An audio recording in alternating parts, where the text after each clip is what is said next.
yang very important. Kita tengok. Ada tak kat kita? Boleh tak to be a good Muslim? Ni. Nampak? Kalau tak nampak ada masalah. Okey ya, saya lambatkan je, tengok sekali. Thank you. Saya nak ulah yang lain.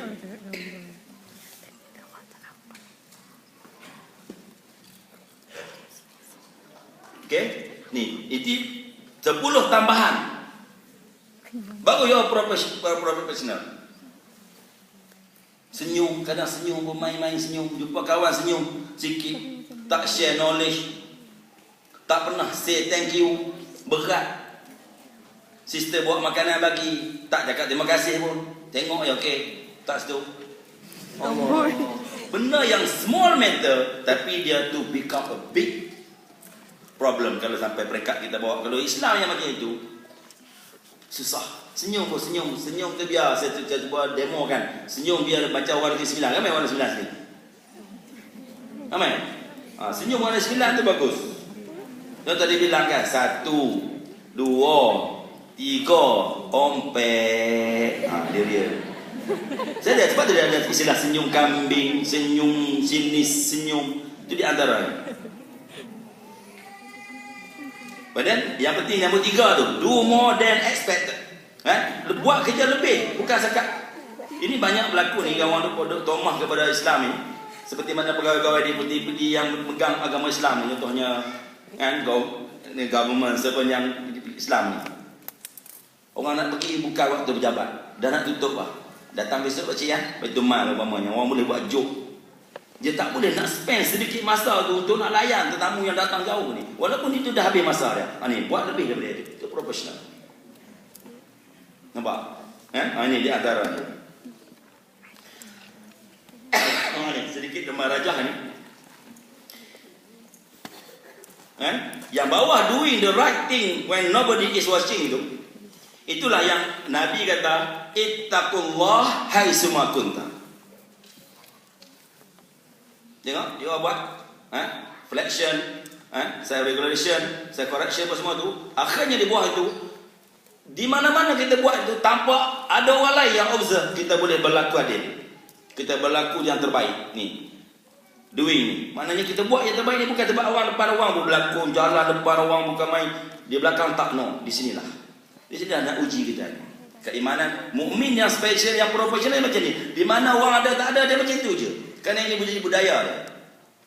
Kalau bayangkan setiap tahun kan, kita boleh produce mahasiswa yang boleh keluar balik daripada Jepun ke Malaysia ni, yang ada attitude sebagai seorang Jepun ni, yang jaga, yang punctual, yang bersih, yang Masya Allah fikir di luar kotak. Dia balik di Malaysia, dia tak cair, dia Masya Allah. Berapa ramai dah kita boleh jadi orang yang terbaik. Tapi kadang-kadang balik ni cair. Dulu di sini dia cukup jaga kan, balik ke Malaysia lepas makan ada banyak lagi masih dia buang je sampah dia. Nampak? Itu orang yang sama ni, dia berada di sini. Itu kita tak nak ni. Jadi maknanya itulah mukmin yang profesional. Ini yang pernah berlaku ni, mukmin profesional ni, insya-Allah. Kita ada lebih kurang 10 minit lagi. Sebab saya baca yang ni juga, ayat ni yang menentukan kekuatan ini. Qalat ihdahuma ya abati istajirhu inna khaira man istajartal qawiyul amin.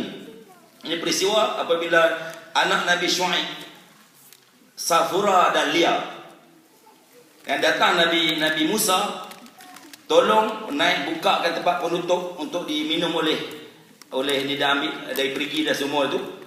Dia tengok dengan kekuatan, dia terpengaruh, dia terpesona dengan seorang lelaki yang hebat ini, iaitu Musa.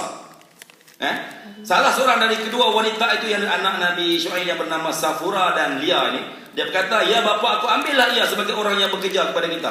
Kerana sesungguhnya orang yang paling baik yang kamu ambil itu bekerja kepada kita ialah orang yang kuat lagi dipercayai. Amin itu dipercayai, amanah, kuat ni dia profesional bidang dia sendiri. Ini yang kita nak ni. Kadang kita amanah tapi tak kuat, tak boleh memimpin. Kadang kita boleh memimpin tapi tak amanah. So kita nak dua-dua ni. Ini dah titik tolak pembincangan kita. Ni mukmin profesional di dalam konteks kita buat Itu sikit yang menjadi hamba Allah. Kita tengok di sini tuan-tuan yang dikasih sekalian. Nombor 1 itu kita tengok. Nombor 1 yang duduk nombor 1 hamba Allah, kemudian khalifah Allah, kita tengok itu. Kalau hamba Allah tu perilaku dia, kelakuannya baik, ikhlas, jujur, syukur, amanah, jujur, beradab ini. Kalau yang khalifah itu hasil kerja dia kompetisi, efektif, efisien dan sebagainya itu.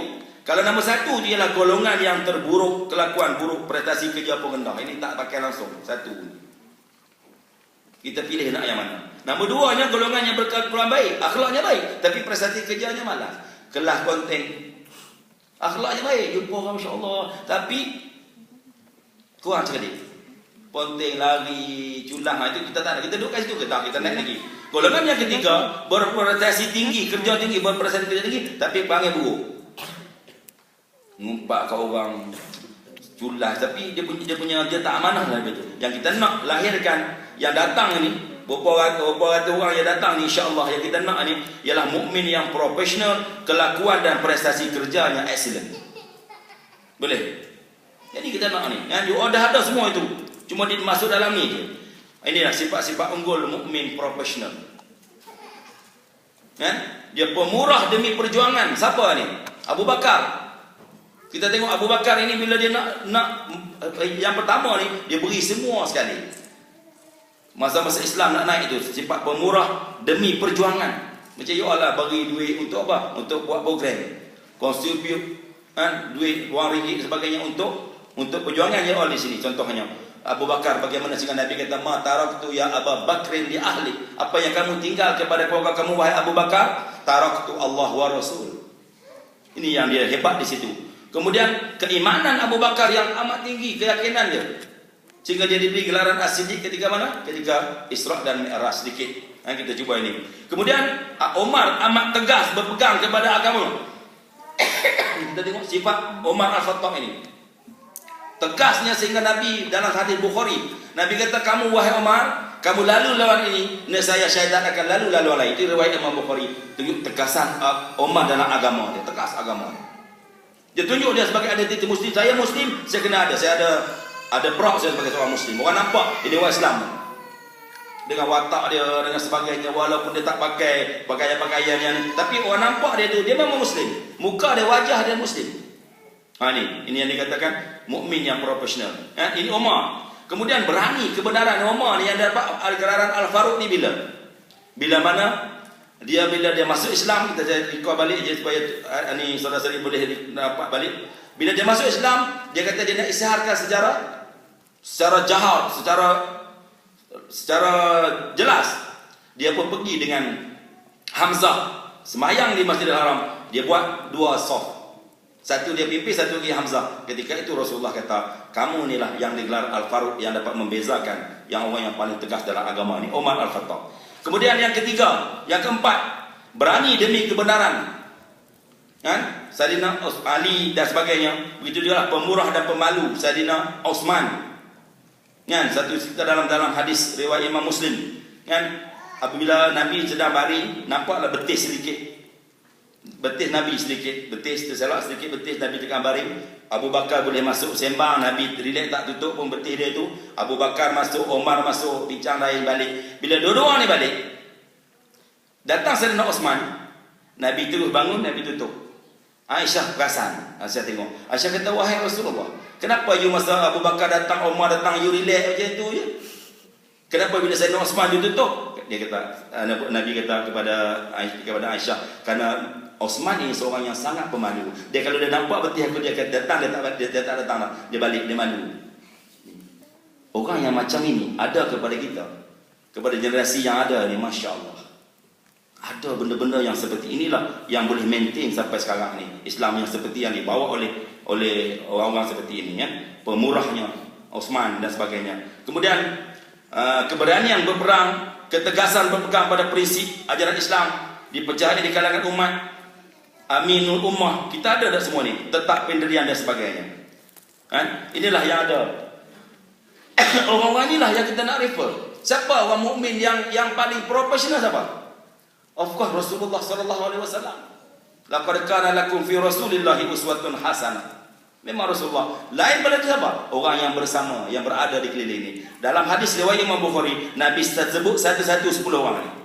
Ada lagi sahabat-sahabat yang hebat lain, tapi 10 orang ni dalam hadis Bukhari Nabi sebut. Abu Bakar ahli jannah, Abu Umar ahli jannah, Utsman ahli jannah, Ali ahli jannah, Talhah bin Ubaidillah ahli jannah, Zubair bin Awam ahli jannah, Sa'ad bin Abi Waqqas ahli jannah, Abdurrahman bin Auf ahli jannah, Abu Ubaidah al-Jarrah ahli jannah, wa Sa'id bin Zaid ahlul jannah. Mereka ni ada semua ciri-ciri yang ada yang sebelum ini. Sifat-sifat unggul itu. Sahabat-sahabat yang dikasih sekalian. So Abu Bakar yang saya sebut tadi, Umar, Ali, Talha bin Ubaidillah tu dalam peperangan Uhud. Bila pasukan pemanah rumah yang ada di atas bukit Uhud itu di take over oleh Khalid Al-Walid, seorang yang paling hebat. Bila dia manah itu, dia nampak, dia datang terahkan badan dia. Hampir 70 liang. Kena kepada siapa? Talha bin Ubaidillah.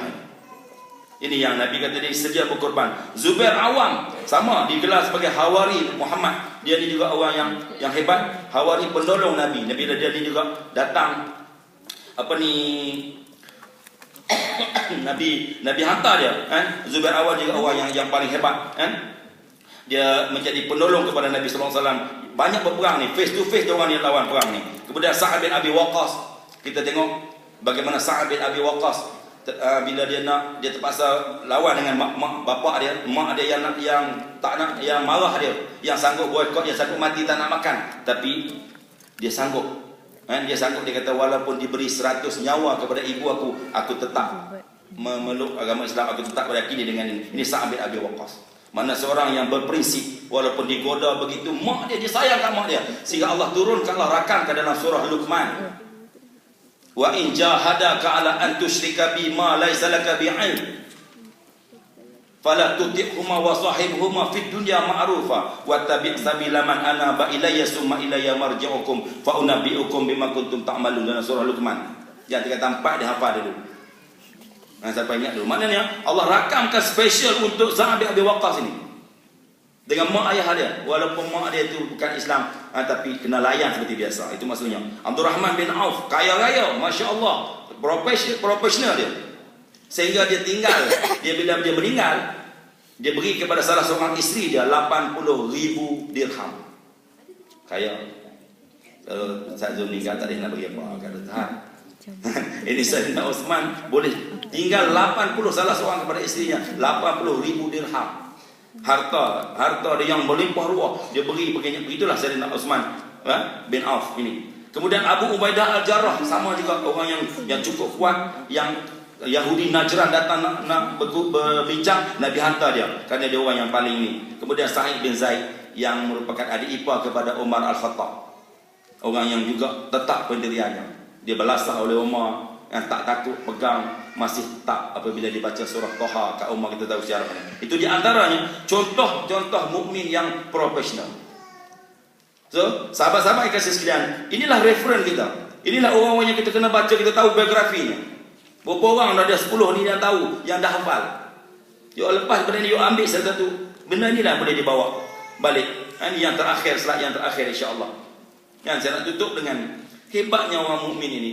Nabi berikan anugerah, seperti mana kata Nabi, an Abi Yahya Suhaib bin Sinan radhiyallahu anhu qala Rasulullah sallallahu alaihi wasallam, ajaban limri mu'min in amrahu kullahu lahu khair wa laysa zalika li ahadin illa lil mu'min, inna asabathu sakara fakana khairan lah wa in asabathu dharra sabara fakana khairan lah, rawahu Muslim. Hebat betul orang mukmin ini. Apa berlaku kat dia, dia semua syukur, alhamdulillah. Segala perkara, sama ada baik, sama ada tak baik, dia bersabar dan sebagainya, semuanya serah. Dia kata semuanya itu yang terbaik. Ini mukmin. Boleh tuan-tuan yang kasih sekalian, ini sedikit yang kita boleh ambil iktibarnya. Bila jadi mukmin ini, you are duduk di tengah-tengah, you are jadi ghuraba sebenarnya, yang Nabi dia tutup ini, you are jadi ghuraba. Kerana Nabi pernah berkata, Islam badal Islamu ghariba wa sayaudu ghariba fatuba lil ghuraba. Islam datang dalam keadaan yang terasing, balik nanti dalam keadaan terasing. Berbahagia, bertuahlah orang yang bersama dengan Islam itu. Sahabat bangun lantas bertanya, wa manil ghuraba ya Rasulullah? Allazina yuslihuna iza afsadan nas. Siapa? Mereka yang ghuraba ni, yang bersama dengan Islam ni siapa? Anda sekalian.